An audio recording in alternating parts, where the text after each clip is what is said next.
Okay, so today is December 1st. We will talk about the fixed cost manufacturing. The capital budgeting is relatively easy.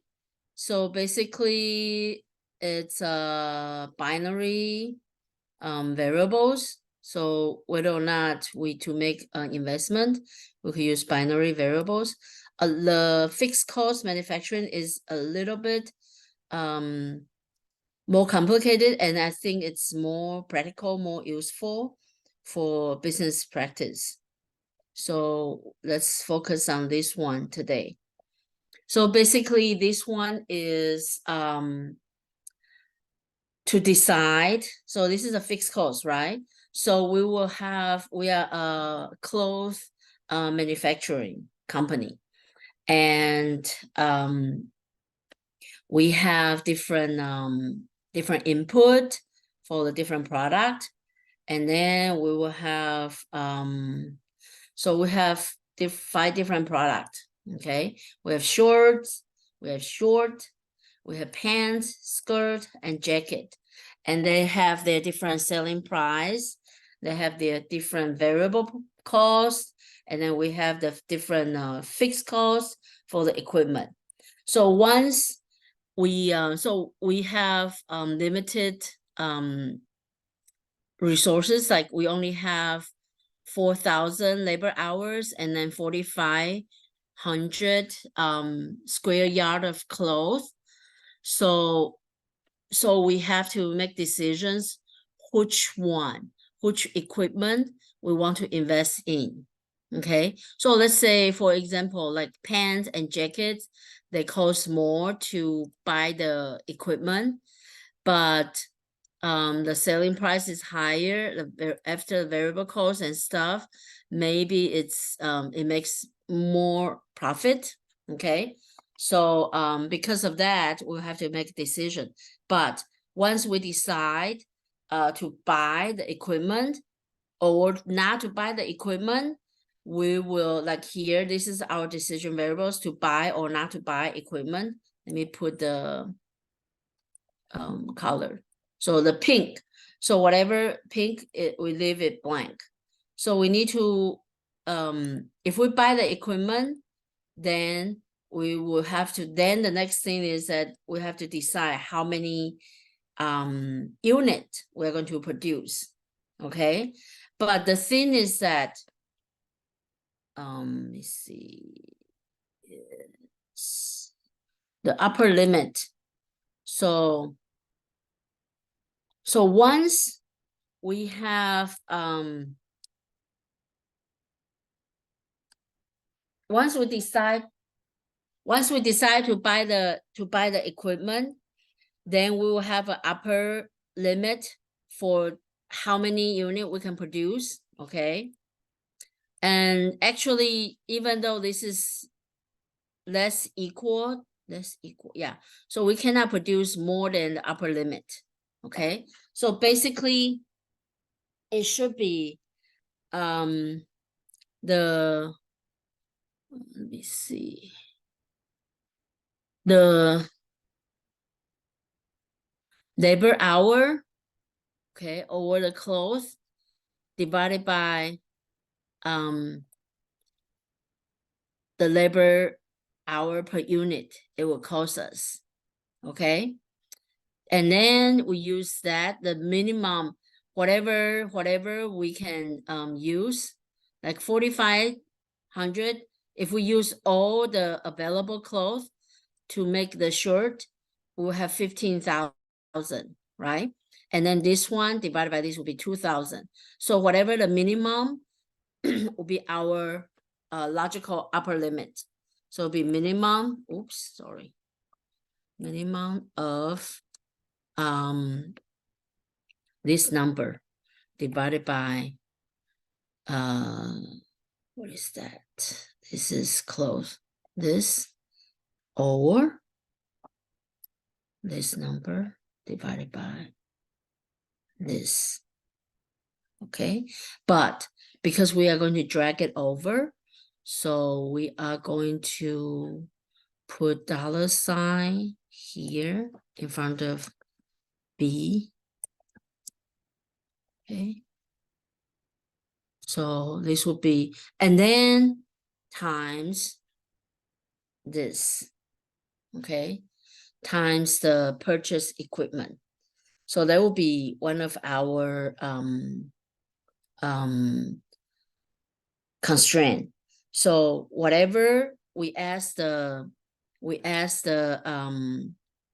Excel to run how many units we're going to produce. Okay, let's say shirt. Then because in this case we want to maximize the profit, right?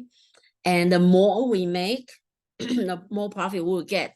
So if we don't put in this constraint, we will have like unlimited number, like infinity. Okay, but we actually have constraint here. Okay, so this is one of the constraint. Okay, and another thing is if Excel decide not to buy the equipment for shirt, then this will be 0. And if this is, how come I could, if this is 0, then this is definitely will be 0. But if this is 1, then this number will be different. Okay, this number will be the minimum of whatever this, the labor hours divided by the unit they need, and then the clothes divided by the yard they need, the square yard they need. Okay, so the minimum we can make, if we use all the resources to make shirt, the most we can make is 15,000, 15,000, no, 1,500 unit. Okay, so let me delete this. So this is just to show you the logic, and then let me just drag it over and always double click. See, this is the equipment, and then this is see, this runs. Oh, how come? I thought I put a $. That's weird. B. Yeah, I put a, oh, sorry, I put the wrong, see, this is what happened if I'm too tired. So $ should be in front of this one because this is the bottom, yeah, not the, wait, yeah, not the top. So we should put the $ here, okay? Yeah, let me see. Yeah, we put $ in D22 and D23. Yeah.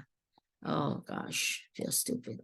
So if you see here and double click, so this is, yeah, this is right. This is here, and this still stay here. Okay. So the resources needed should be less equal than what's available, right? So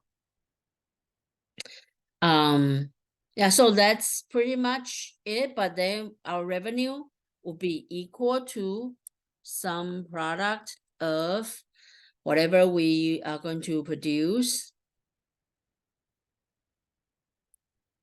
times the selling price.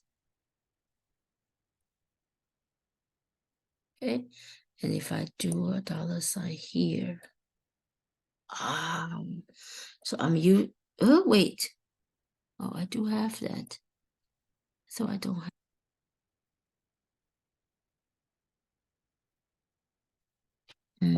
here, yep.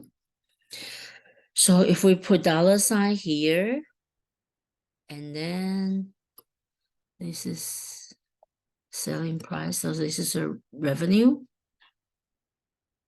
then I can drag it down. Actually, we don't have to, because it's just this and this. And then the next thing is the fixed cost. So fixed cost will be the sum product of whether or not we decide to buy the equipment times the cost of the equipment, okay? And then profit is equal to revenue minus variable cost minus fixed cost. Okay, so this is our objective function. The goal is to maximize the profit. Okay, so let's do solver. So we want to maximize the profit. This is the profit, B29, by changing this cell, and then click on control and then this cell. Okay, or you can just type in a comma here and then select another one. And then our constraint. So one constraint is this is binary. So it has to be either 0 or 1, decided not to buy equipment or not. And once it's 0, we won't produce anything here because we have a constraint here in the bottom. Okay, 18. So the constraint will be this and then this. And then we want the unit to be produced integer. And then we have another, oh, I forgot to put in the formula here. So yeah, so we have to do formula there. Okay. And then change this. And I'm not going to run. Okay. Let's see. I can, so if I solve now, oh, okay. So let's put in the resources. So the resources we use will be equal to this some product of labor, which is this. We need 2 hours and different times depending on how many we produce. You see the answer is 01 because we didn't put in the constraint on resources. We only put in the constraint on the logical upper limit. So this, in this case, would assume we use everything in the let me see, what can I do? Do I want to be this lazy? Yeah, let's be lazy. So let's do this. Put a $sign. And then just drag it down. So this times this will be the constraint. Okay, so now let's run solver again because the previous one, this one it's wrong. So like, do I have that? Yeah, this one is D20. Yeah. So we have this constraint here. So let's run it again. So now the answer is different, okay? Because we do have this constraint that we didn't put formula in, so it didn't run. And now we see that the computer choose to buy the equipment to make jacket and short, okay? So we have this. So by doing that, our profit will be $54,605. Okay, so that's it. So the important part is this. So this is this formula to help us to connect the to buy equipment or not. And then once we decided to buy, then we can put a number here. Otherwise, this should be 0. Okay, so that's it. Submit this to December 1st folder. Thank you.